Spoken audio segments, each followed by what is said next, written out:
Here, FJ45. This one's been restored. It's not an FJ45 anymore. It's 10th month, 1983. It's now a 47 because it's got a fully rebuilt 2H in it. And the current owner, we've known Bill for a few years while he's been working on this. He actually bought it 8 years ago. He found this one on blocks in the paddock, been there for many years, a little bit of rust, or maybe a lot of rust, and he's dragged it home and it's finally finished.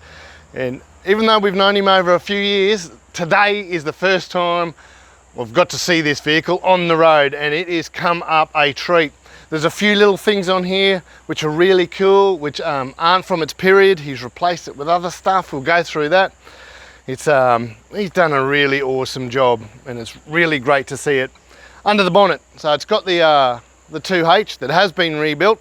You'll notice it's got the pod filter.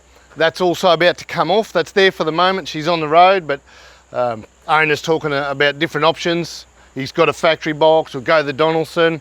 He'll be changing that.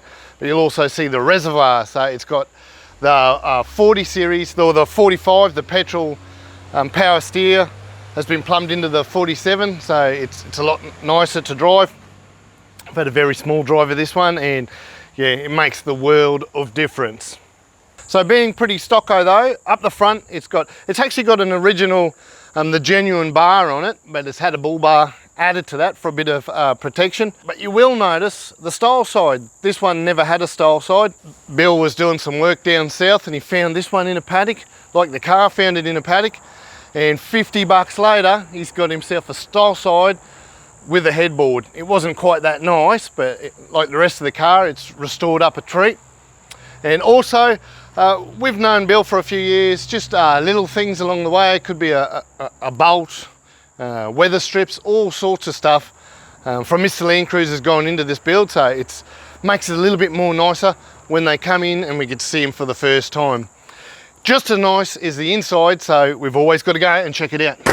So I instantly recognise a few of our parts in here, some genuine stuff, the fuse box cover, and also the dash pad. That was we sold that one second hand, had some rips in it. A lot of them do now.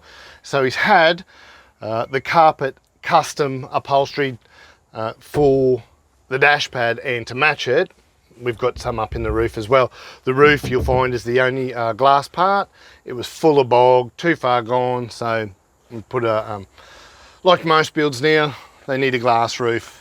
You'll notice the console is just housing some speakers and a light. Bill's actually talking about what next. We never stop with our toys, so he's going to look at putting something a little bit more custom in there, a little bit more user-friendly. That's also coming. A couple of things you'll notice. First of all, the seats. The seats do not belong to a 1980s car. These seats are out of an earlier 1970s fuel tank in-cab under your bum model, and Bill's only had these seats, so he's fabricated to utilise the 1980s seat rails himself, and it's come up really, really nice. Being black, he's colour coded with aftermarket door cards, and it looks like the True Fit floor comes in black as well, so he's colour coded everything in.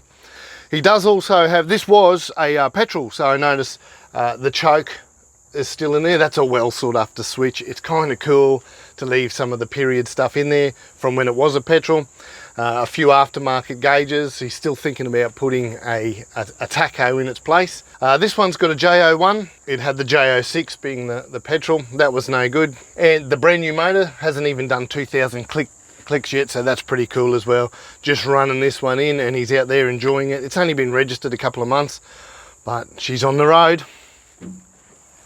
So apart from a bit of show and tell, this one's come in for a few decals. We got the decal dog decals there, so the owner's got the day off. He's going to go and tinker and just finish a few little things. I must have looked, she looks pretty tough on the 33s as well with the sun raisers. Just gives it a bit of a mean stance. Very nice. Also very nice, you'll notice these two items, that's off a 1970s to 73. Whatever it's taken to build this, use various parts, but it actually looks really, really cool. The whole rig looks really, really cool.